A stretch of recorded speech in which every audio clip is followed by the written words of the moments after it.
All right, everyone. Welcome once again to the Faces of Business. I am your host, Damon Pistolka, and I am excited for our guest today because we've got none other than Matt Middendorp today talking about, we're answering the question, not talking about, we are answering the question, is an ESOP the right choice for your business exit? Matt, welcome. Damon, awesome to be here. Thank you so much for the invitation. Got to admit, I think you have the best intro music in the podcast world. I was grooving. I was ready to go. I was a little surprised when the screen came up. I was in a groove. Yeah, you kind of got to get going in there. And sometimes I know they're catching me. I'm still dancing when we get done with it. I'm getting ready for this, but it's great to have you here today, Matt. I mean, this is a question that a lot of people think about because, business owners really considering legacy. A lot of times this comes up is should we somehow sell this business to employees? So I think it's just going to be fun. So, I mean, how often do you get to talk about something like ESOP, right? Where it's a different mindset, it's a different approach that a business owner needs to really take going into it, and it's one of those deals that it's not for everyone, but for the right person, it's the perfect solution. So I can't wait to shed some light on it today. It's gonna be good. Yeah. I've personally seen people and be very successful with it and love it. Love the way it changes their company, loves the way it shapes their legacy, and good things there. So, Matt, we always like to start out by understanding your background. Now, you've got a heck of a background here, and I think it's worthwhile for us to really dive into that a little bit and then figure out how you got into ESOPs. Well, I'm rolling up my sleeves, so let's get serious, right? He's doing it. I gotta admit, your write-up made me blush a little bit, but it's all true. It's when you see it in writing, it feels good, right? So yeah, it's an interesting path to get to this world. And it actually, if you don't mind, I want to step back. So I want to start in college. I had a different path in my professional career, and the fact that I went back to school when I was 25. And I went to school full-time during the day, got my degree in 2.5 years. But I worked at a business called Rosella Publishing in Stevens Point, Wisconsin. And that's significant because Rosella Publishing was employee owned.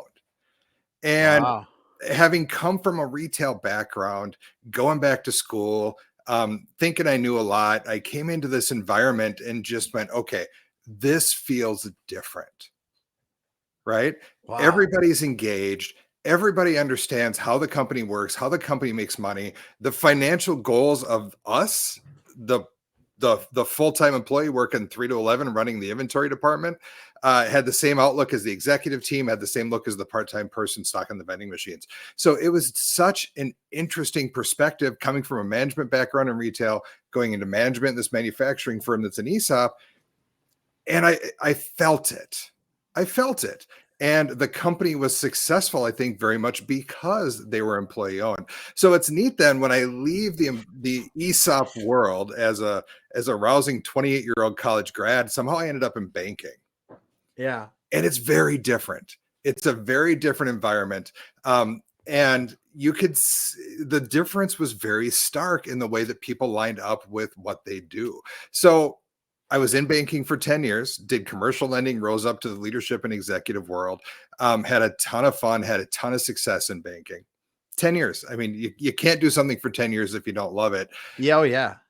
But I also loved building teams more. So what happened then is after 10 years of being a commercial lender, digging into finances, again, interacting with employee-owned companies as a commercial lender, seeing companies go through that transition, seeing how the culture and seeing how the profitability changed after on the balance sheet, right?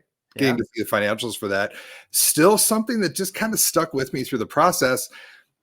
And then I checked the trifecta as a commercial lender finance guy, a student and lover of ESOP. I became a business owner myself. So I left banking June 28th, 2013, 4:15 p.m., give or take a couple seconds. And I started my own business traveling all over the country, teaching banks how to build better teams and specifically how to do better business development through better relationships, having better conversations. Did that for 10 years. So did the finance piece, was an ESOP lover, continued to see ESOP, went out on my own as a business owner. Got to be honest, as a banker, I never really understood how a business owner could be consumed by their business, right? How it could be something that takes over their life. And then you're a business owner and you go, oh, Yeah, that makes sense. I get it. That makes complete sense, right? So for 10 years, I did that until last spring, when I had an opportunity to join ESOP Partners. And like I said, I checked a lot of boxes when I joined them for my own satisfaction, right? I got to get back into the ESOP world. Heck, ESOP Partners is an ESOP, which isn't something Okay. people can say in the ESOP space, that they You're right. themselves are employee owned.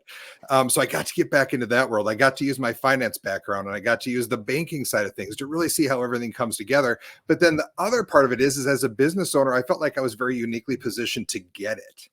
Mm-hmm. I get it. I get what people like you go through every day, Damon, in building something that you love, that consumes you, that's a huge part of your life. So I can have a different conversation with the people that I work with. And it's just a lot of fun to see the process come together as they're making a decision, like you said, whether or not ESOP is right for them.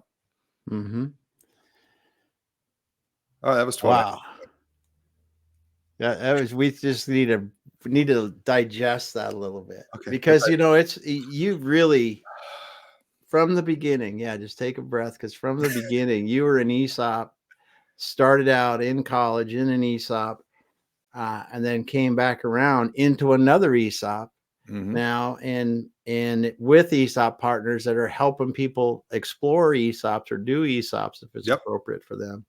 So what, when you started at 25, came out of retail, got into that ESOP owned companies, what were some of the first things that you felt was different in that company? No, that's great. Number one, just the level of communication. That was something that really stood out to me. And um, the fact that, and again, the financials were shared, but they were shared in a different way, right? It wasn't a, hey, we think you should know this. It was a, hey, this is how you impact this conversation. Mm. Right. So the company at the time was going through ISO 9001 certification. Yep.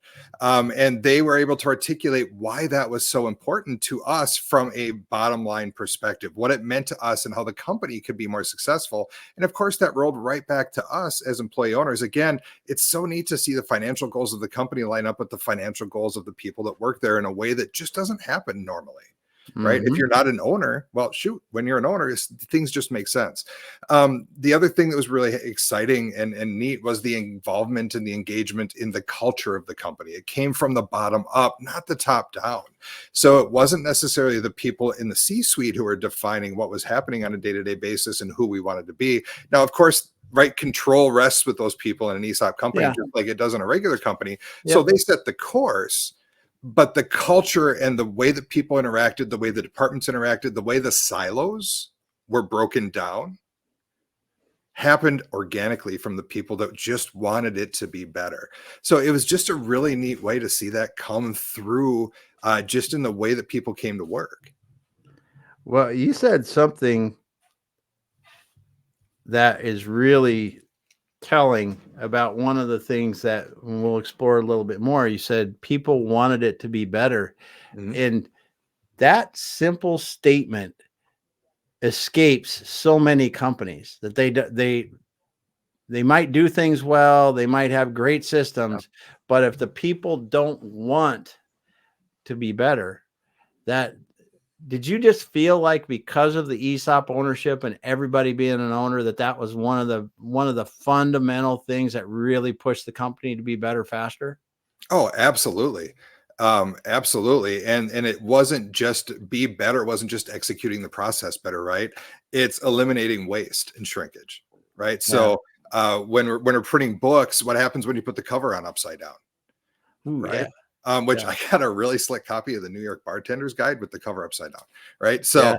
So, right. So those things happen, but you Yeah. feel that as an employee when that happens. So it's cultural. It's about working harder to be more on top of what you're doing, making fewer mistakes, less waste. It's about making sure that, the people in the back room understand how what they do affects the people in the front room, and that flow comes through in a different way. So the people that are making the plates in a printing company, if that plate needs to be redone, what does it do to the schedule and the productivity and the efficiency of that day? I think the other thing that really stood out to me there too, is I just want to highlight this, was the fact that people didn't leave. Tenure. It was hard when I left after 2.5 years. I got my 4-year degree in 2.5 years. And when I left, that wasn't normal. So there was also a lot less turnover too, which was a fascinating thing. So less turnover means they were hiring better people. They were keeping better people there longer, which meant we're talking about efficiency, greater efficiency, because you've got better people that are getting into the groove with their job and investing more time and energy into it. Efficiency equals profitability. Yeah. Yeah. Now, well, I want to jump ahead, but I'm not going to. It's all right. Because I think that there are some things, where you said, is an ESOP the right choice for your business exit? It's something that, I know business owners often think of. They have, or they don't even know it's an option. Yeah. So let's back up and explain what an ESOP is, what it really means, because I want to make sure that anyone listening here, and if you're listening too, go ahead and drop questions in the chat. Please. We'll answer them while we're going live here. Bring them. But explain what an ESOP is so that we understand, because we jumped past that, but let's go back and do that. No, I think that's great. I think this is, the really cool part is I think the example of my college experience as a kid, a little wet behind the ears, who didn't even really know what he was seeing or experiencing. Yeah. I can tie it all together, because at its core, Damon, ESOP is 3 things. The first thing we're going to touch on is the thing we've talked about the most. It is an employee ownership vehicle. So, by the way, these are in no particular order of importance, but we're going to start with the one we talked about. As an employee ownership vehicle, it is that alignment of the financial goals of the employees and the financial goals of the company. Most businesses never get there. And in an ESOP, it's just an intrinsic part of doing business as an employee-owned business. We've already talked about the gains that people see in profitability inside of an ESOP compared to a non-ESOP company. We talk about the productivity gains that people see the first year after they become an ESOP. We talk about the ability to hire and retain better talent because you're employee owned. Those things all factor into creating a stable, successful base of employees that help you get to the next level as a business. It just makes sense, right? Yeah. Now, I'm not going to lie. It's not automatic that just because you're employee owned, that happens, right? You always have to work to build a culture, but it's one of those things where you have an advantage built in when you're giving them a statement every year, showing them the wealth that they're building because of their efforts. And it's one of the really cool parts about ESOP that I just want to talk about very quickly. When we talk about employee stock ownership plans, ESOP, employees don't have to contribute to it financially, right? So that's a big thing. It's not like a 401k where they put money in. Their contribution is their time and their talent and their expertise. Driving the growth and profitability of the enterprise they represent. So it's a kind of a neat thing how that comes together, where, man, I just got to work hard and show up and be better, and we're going to make more money, and I don't have to contribute anything other than the time I'm already putting in to build wealth for myself. Okay, that sounds like a pretty great place to be. So it is an employee ownership vehicle. But because this is the Exit Your Way, the Faces of Business podcast, we have to talk about ESOP as a business transition tool as well, right? So an employee ownership vehicle, it's a business transition tool. Now, I want to stress that transition is the key word here. It doesn't necessarily have to mean exit. Yep. Do I work with business owners who are 65 years old? They've owned an excavation company for 30 years, and they have these people who helped them wanted to build it, and they're deciding it's their time to transition out? Absolutely, I do.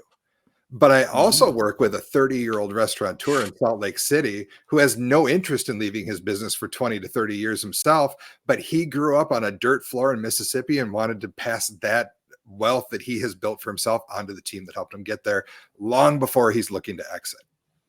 So it's not just about leaving or exiting. It's about what's best for your business in that moment. And sometimes it's employee ownership as a transition tool for the business owner. Maybe it's diversifying your investments, right? Maybe it's not having all of your eggs in that one business basket if you have multiple businesses. But it's a transition tool first. For a lot of business owners who are looking at ESOP, I want to stress that the return does not have to sacrifice to be employee owned. You don't have to give up the type of return you would normally see from other ways of selling your business. Maybe it's private equity or third party. In fact, people selling to an employee owned business often see a greater return. Yep. Not always, right? Every business is different, but I think what you're going to find is the things that make successful employee owned businesses are the same things that make successful businesses in general. Yes. Right. It's not like there's some magic sauce where you're employee owned and suddenly you're more successful. You have to be a good business person to make an ESOP work.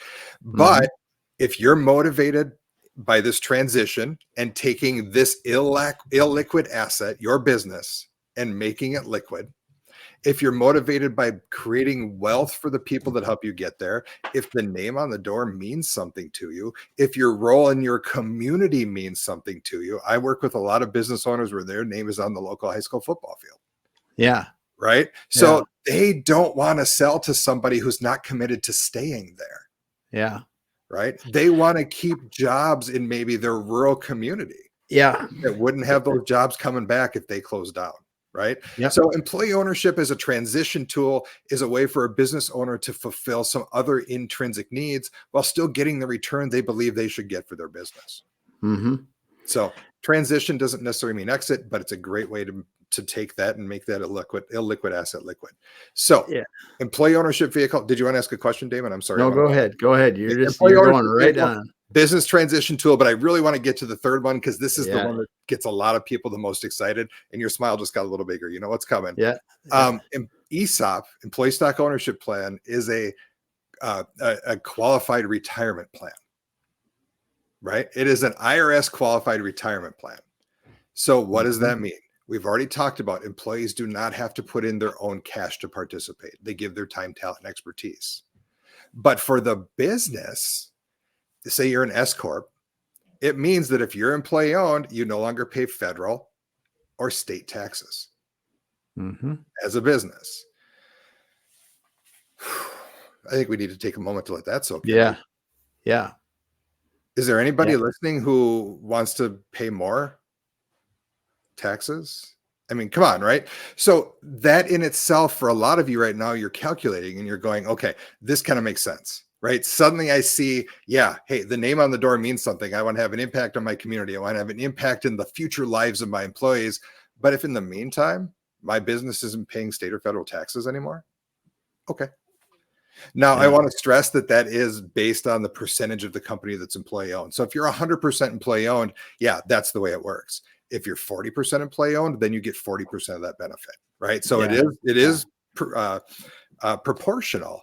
Yeah. But man, what could your company do with that money? Yeah. Right. What could your company do with it? So it's it's kind of the secret sauce of employee ownership and ESOP specifically. I am going to stop here because I just want to talk about this. Yeah. So basically then I sell my company to an ESOP and I'm making $1 million a year. So our math is easy. I'm taking wages because I'm the CEO. I'm still the CEO after it's gone. I'm taking my wages. I pay taxes on my wages, but the money that we leave in the company, that's either reinvested in our employees or reinvested in equipment. And if as long as it stays in the money, in the business, I don't pay any tax on that. The company does not. The company does not. Yep. Yes, the company does not pay any tax on it. So that means if I was paying taxes on that money the year before, so say I'm paying 25, 30%, whatever the right number is, 25%, because that's easy. So we would have paid $250,000 out of that $1 million to taxes, no matter what I did with it. I have $250,000 more the next year if I'm just going to leave it in the business and reinvest it and do what I want to do inside the business that I have available to me. Yep. Should we just end this here? Well, it's something that it's something that if you seriously want to grow your business, you just added. And okay, because how many business owners, and there are going to be a bunch of them that are out here listening, get to a point that they really don't take more money out of their business because they're growing it fast and it stays in the business. They're either using it to fund growth, growth, or they're using it to do different things in the business, whatever it is. but getting that extra money could be a way for you to significantly grow your business. Well, just because you're not paying taxes on that money anymore, that money's still available to you. Mic drop. Yep. Yeah. No, you got it. You absolutely nailed it, Damon. And it's one of those things that it's not for every business. No, right? no. But for the businesses that see that as a viable path, there's obviously some very strong incentives to take a look at. Yeah. Yeah. Right. So everything, something like this doesn't come easy. We got to do some work to do it. There's some cost to it. And I don't know what those kind of things are, but what are some of the things that first of all, are there requirements for a business to do an ESOP? Sure. So let's talk about what an ESOP business looks like. But if you don't mind, I want to take a half a step back and talk about the players. There we go. Process, right? Yeah. Because I feel like that's really important when I start throwing Very out good. some of this stuff. So, in every transaction, there's essentially 3 different entities that are part of it, right? There's the seller, AKA the business owner, AKA the person who's looking at that transition. There is the company, their baby, this thing that they built. Yeah. And when you sell to an ESOP, you're establishing something called an ESOP trust. So the ESOP trust buys the company from the seller. Yeah. Okay. So those are the main players. The trust is overseen by a trustee. Yep. This is somebody that you as the seller hire. So one of the cool parts about ESOP is you're choosing the person who's going to represent your employees in the ESOP trust, but also the person that you are negotiating the company sale with. And it's one of the really neat things about negotiating an ESOP sale is you're trying to get to a fair market value. And it's something that both sides have a very good sense of what it's going to be going into a negotiation. Now, it doesn't always line up one for one, and there is a negotiation that the Department of Labor requires to happen, but the trustee overseeing the trust does not want to run the day-to-day of your company. The control stays with the people who see it now and run it now. It may look a little bit different if you don't have a board. They may want you to have a board. Every trustee is different there. That's part of why we match up your appetite as a business owner with what you want that business to look like after you're employee owned. That's part of my job. But it's something that you maintain control and you get the return that you want for the most part from ESOP. Now, obviously not a guarantee. Every business is different. Legal disclaimer scrolling across the bottom. Yeah. But that's no different than if you're negotiating with private equity or third party either. Yeah. Right. So that's how these transactions happen, who the players are. So let's talk about how, right? Let's talk about what a good ESOP company looks like. I've already said one thing that's really important. Good ESOP companies are typically good companies anyway, right? They're profitable. Their balance sheet looks good. They have a really solid cash flow. Why? Because who's going to want to buy a company that isn't solid, doesn't have a great balance sheet, and doesn't have a cash flow? Yep. I mean, it's got to have money to pay for itself, right? Because that's really what you're doing with the company is you're buying it over time with the cash flow from the business. Yeah, but a lot of people come into this thinking, "Oh, I'll just sell it to my employees when I'm done." Guess what? Employee ownership's not magic.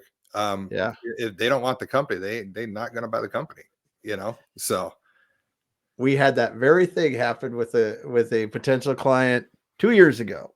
We'll just sell it to the employees. It still hasn't been done because they thought that it was not something something they could just do, and it's not easy to do because you're trying to get liquidity as the business owner that wants to sell the company.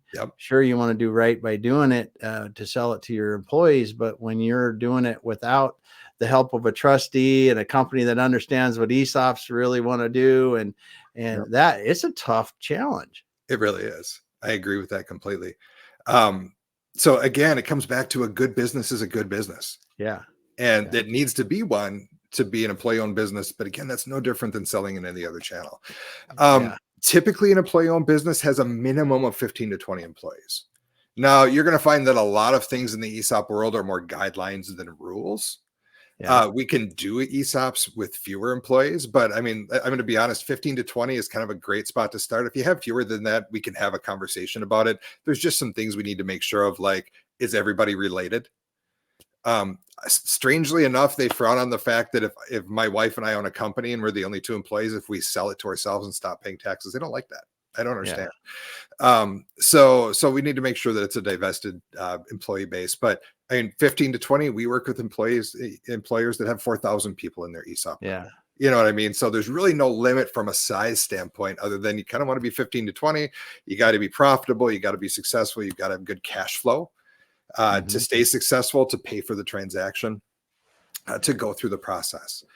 So that's kind of some characteristics of ESOP companies. Where do you start then?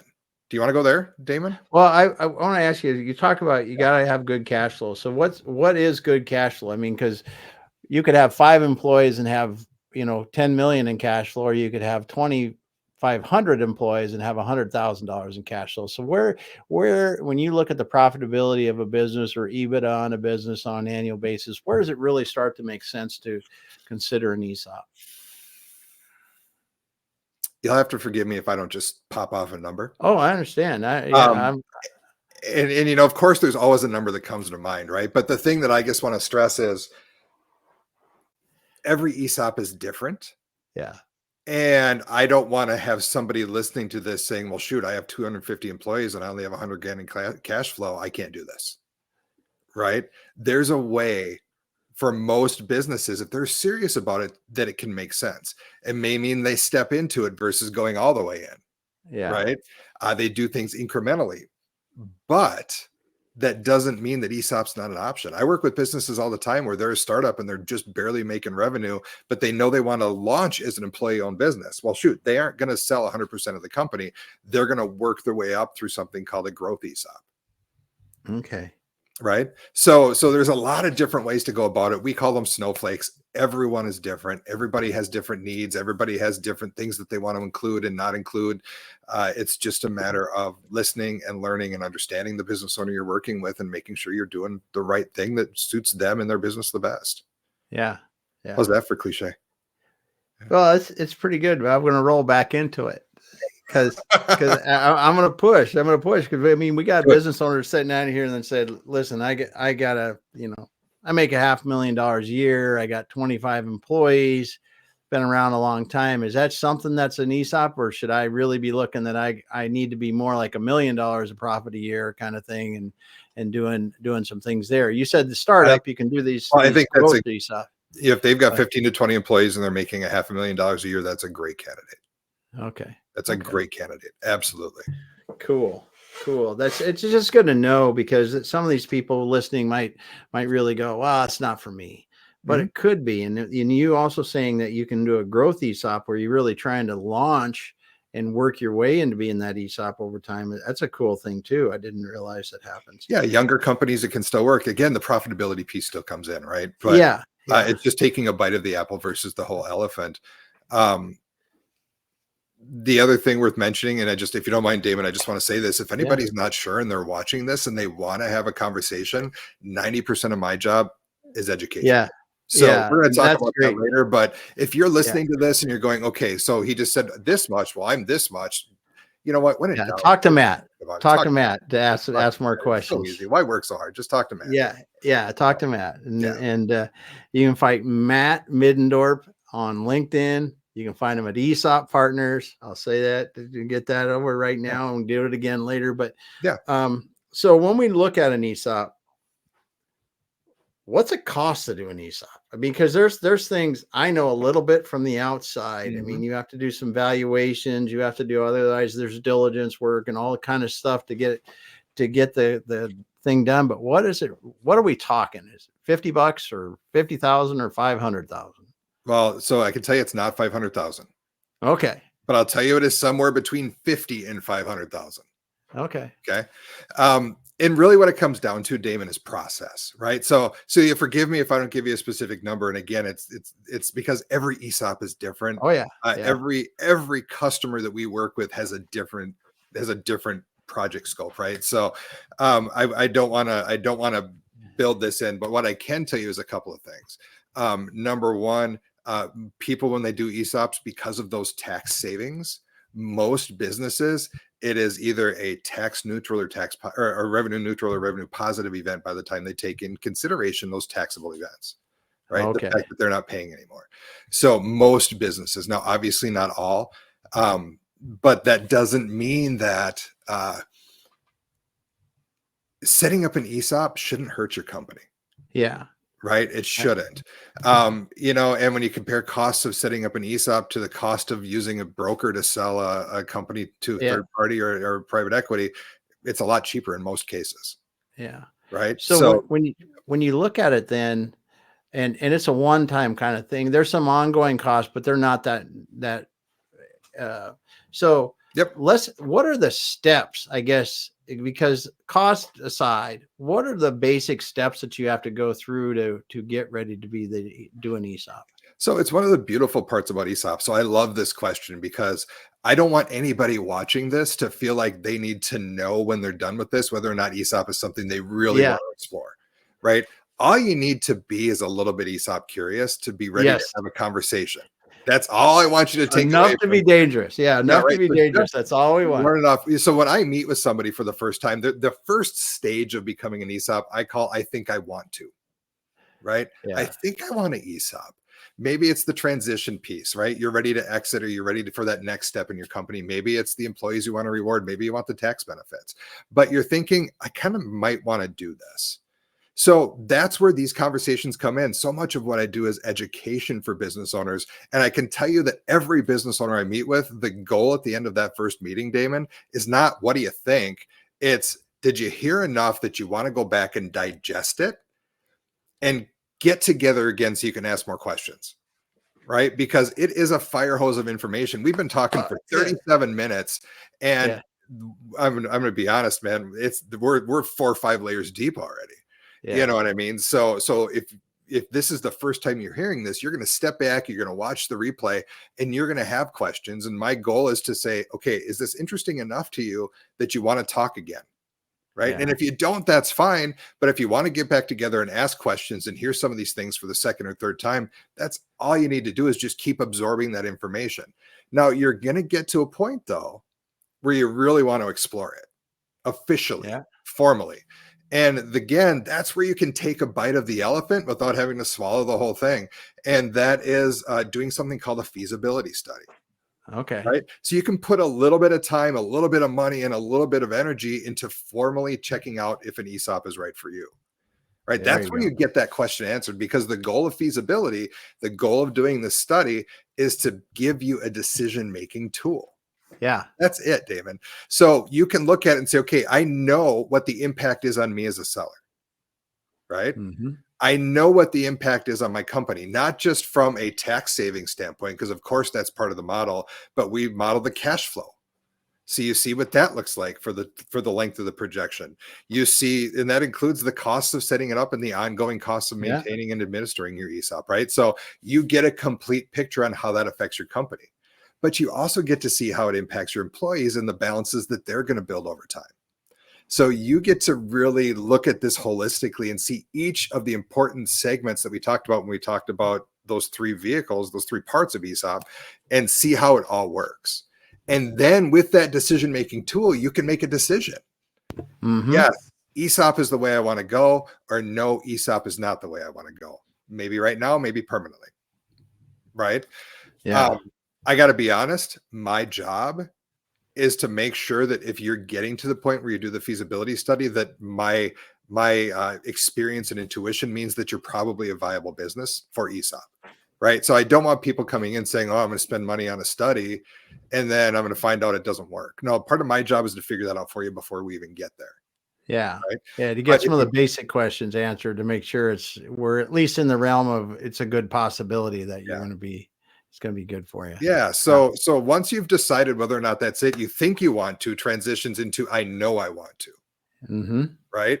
And when you decide that, yes, ESOP is right for you, that's when you start actually working with somebody like me to create your ESOP plan. Right. What does that actual plan look like? That's how you get together with somebody like me and we work together to find the professionals you're going to work with, like the trustee we mentioned that you're going to be negotiating with earlier. That's how we start to work on negotiations together. What's our strategy going to be when we are negotiating with that trustee, and how does that look? And part of feasibility is, here's a worst case scenario, but this is where we think you're going to end up. Yeah. Right. So we put those pieces into place. We lead you through the transaction to the close. Mm-hmm. So what happens after the close? Right. Well, ongoing part of ESOP is administration. Right. You've got to be able to, you need somebody like us who helps manage that plan going forward. Right. So of course, that's a big part of it. And that's all part of the feasibility study, is the cost of the trustees and the administration and all that stuff. So that's not new, but it is part of it. But the other thing that we do, Damon, that I just want to take a second to talk about is, we mentioned earlier how ESOP culture doesn't happen by accident. And I think one of the huge things that ESOP Partners has invested in that nobody else does is, we actually have people who work for us where their only job is culture and communications. So when somebody sets up an ESOP through us and they go through that whole process, we actually come in and we train and actually have a certification process for their management team. Okay. We have a certification process that they go through for their culture and communications team internally. Right. The people in the business who are helping to create that ESOP culture and that ownership culture that lifts all boats. Right. Yeah. We are actually there and part of the launch when they announce the employee ownership to the team. So we can provide context and information, and they have resources in us, in the certified management team and the certified ESOP committee. And the cool part about that is what happens then is, they don't feel the need to go on Google. Right. And find answers for themselves. They have resources that they can go to and get good information about what just happened. Yeah. And then we come back a year later when your first share price is announced, and we help put that into context. We help them understand it and celebrate it. Yeah. So we help you do the hard work of creating that ESOP culture that gets you that productivity, that gets you the stickiness, that gets you the ability to hire the talent and make you more profitable in the process. Yeah. It's not an accident that our customers are successful in their ESOPs. Well, yeah, you mentioned something, and I wanted to hit this. You talked about gains after the first year of being in an ESOP. What are some of the gains that you see? Just talk about that a little bit. Sure. So if you don't mind, the exact number is escaping me right now. I mean, I'm in Wisconsin. It's almost 6 o'clock. I should be 3 lineys in right now.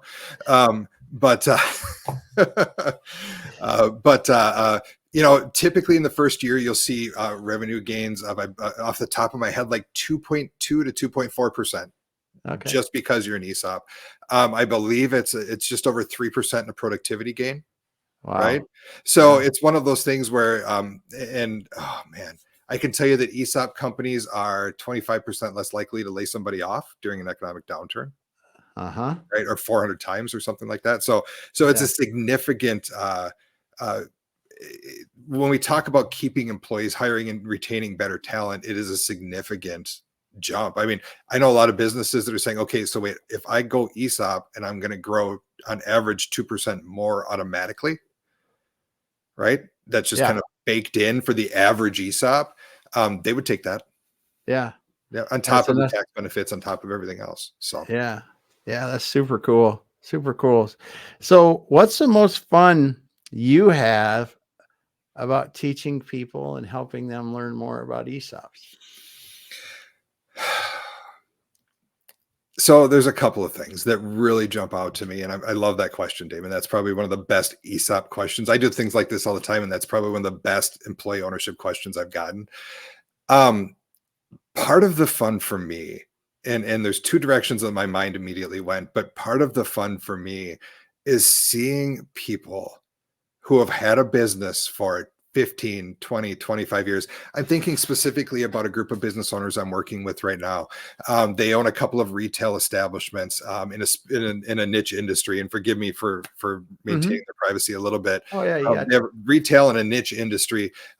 It's 2 sisters who were twin sisters, a husband and an ex-husband that own this business. And they are great. They work together fantastically. But the thing that's amazing to see to me is when I'm talking about this with them, And this is a thing that they have worked hard on. They have worked weekends. They have worked nights. There were times when they didn't take paychecks. They got through they bought this business during the Great Recession and got told, what are you doing? You're wasting your time. You're wasting your money. And now they're making real money from it, right? They are realizing their dreams and they're getting ready for their next set of goals. And they're younger than I am. Right. Which maybe means I'm old. Maybe it doesn't mean they're young. I'm not quite sure. Right. So, but I tell you that story because when we started talking about it, they were tired. Right. They were successful, but they had put so much into this. They were tired. And now when we started talking, they're like, I don't know, 1 to 3 years, maybe we'll exit. Now they're energized and they're excited and they're seeing how this is going to work for them, for their employees, for their communities, for their business. And now they're talking 7 to 10. Yeah. Right. Yeah. So, and all that changed in their business is that they are a liquid asset, right? So they're cashing in. Yeah. But they're also doing something for their employees in the process that they are really proud of. And they can't wait. They're talking about new locations. They're talking about additional product lines with this money from the tax savings, maybe buying out a competitor in the community that they're in. It's just a really neat way to see them revitalize their love of their business because it's something that they can be excited about. Again, it's not just a grind. It's a shared stake that they are passionate about. Yeah. Yeah. That's awesome. You got some goosebumps there? That's awesome because this is a way, we business owners don't really take the time to comprehend all the different ways that they can leave their business. And I tell people all the time, selling a business may not be for you, especially on a smaller business. Sometimes the best thing to do is run it until you don't want to run it anymore and close it down. Yep. Sometimes you build your business up to the size to where somebody else might want to buy it. Sometimes there's just all different situations. But I really think that the thing that's the coolest about the ESOP, and all truth being told, we're talking about this with the client now. They're not going to be ready for a few years, but they want to keep the ownership in the region if they can, or that kind of focus, because they specifically would like to not see the same thing happen to their business that every other business that gets to a certain size, and that is getting taken over by an investment owner. Yep. That is in it for the profit. And we all have seen those businesses before where they could be really good, like your clients you were just talking about. They sell to a big firm of some sort. And 2 years down the road, they've decided to close one of those stores or two of those stores or change what they're doing. And things it's just not the same success formula that will keep that business going. And you look 5-10 years down the road, it's gone. Where an ESOP gives you that extra, like, we're going to be there fixing up the little league every year. Yeah, absolutely. And so a great example, I met with a business owner who owned a biotech firm in California. And he sold the firm to private equity. And I want to be clear, there's nothing wrong with private equity. There's nothing wrong with a third-party sale. Every business owner has different motivations and different opportunities. So if that's your direction, then take it. ESOP isn't for everybody. It takes a mindset to go through with employee ownership. Yeah. Now, in this case, though, he sold it to private equity. And within 2 years, his employees were leaving, his former employees. It was a shadow of itself because, like you said, it was a profitability game, not the same level of service and quality that they provided their clients before. The business was shrinking. So his thing that he did was he started the same business 2 years later and took his best people from his old business and started over and immediately said, okay, we're going to do this right. And we're going to go and play ownership right from the start. Yeah. Right. Yeah. So that's a very different mindset, but he saw what happened and said, that's not what I wanted for my business. Let's do this. And let's do this again and do it the right way. Yeah. Yeah.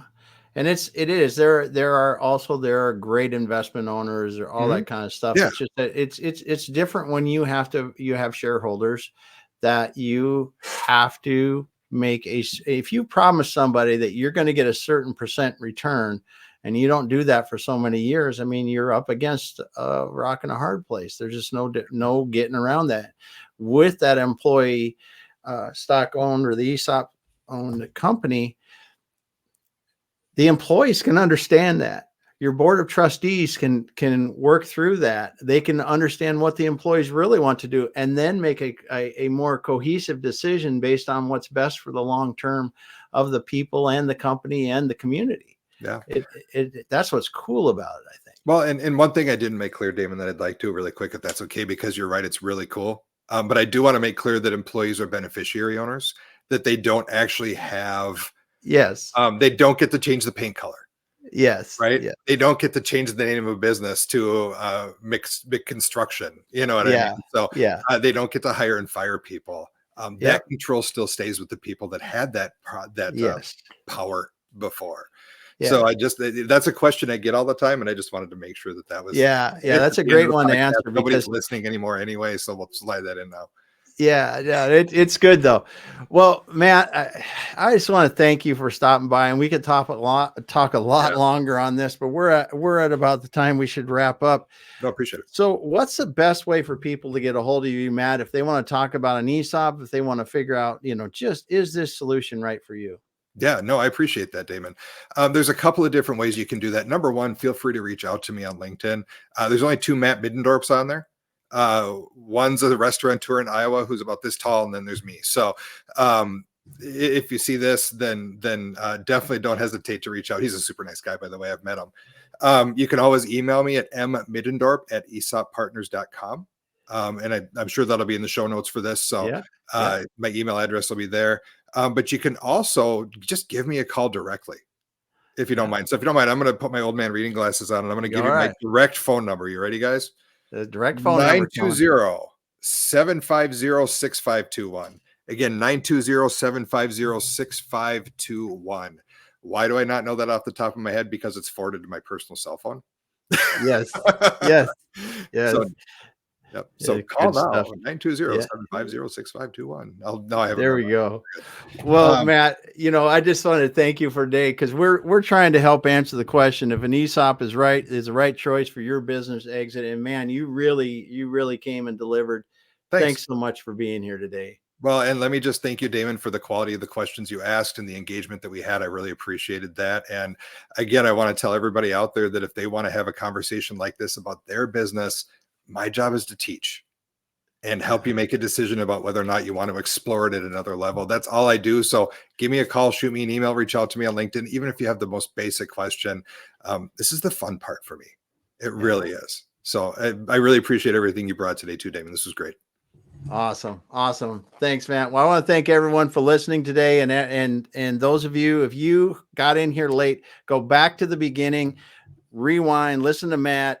And also on this one, you may know somebody that could really use this. Forward this to them, or reach out to Matt directly, or forward Matt's information to him, because, man, this is something that business owners need to understand and can make a huge difference in their life and their exit of their business. So thanks, everyone, for being with us. We'll be back again later this week. Matt, hang out for a moment. We're going to shut the stream down, and you and I will finish up. All right. Thanks.